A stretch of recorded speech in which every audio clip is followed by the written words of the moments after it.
புரட்சி தலைவர் எம்ஜிஆர், புரட்சி தலைவி அம்மா அவர்களுடைய நல்லாசியோடு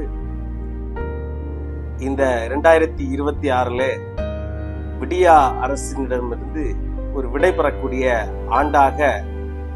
திகழும். நமக்கு இந்த 2026 ஐயா பொதுச் செயலாளர் அவர்களுடைய தலைமையிலே ஒரு நல்லாட்சி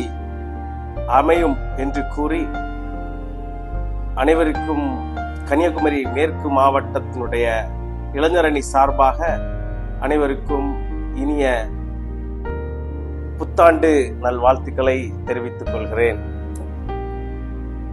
அதே போல அன்றைக்கு பிரிட்டிஷிடமிருந்து இந்த மக்களை அடிமைத்தனத்திடமிருந்து எப்படி மீட்டார்களோ அதே போல இன்றைக்கு திராவிட மாடல் என்று கூறி மக்களை ஒரு அடிமைத்தனமாக வழிநடத்தி கொண்டிருக்கின்ற இந்த திமுக கொடியர்களிடமிருந்து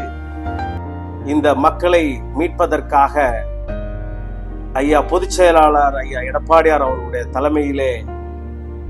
மக்களை காப்போம், தமிழகத்தை மீட்போம் என்று கூறி அனைவருக்கும்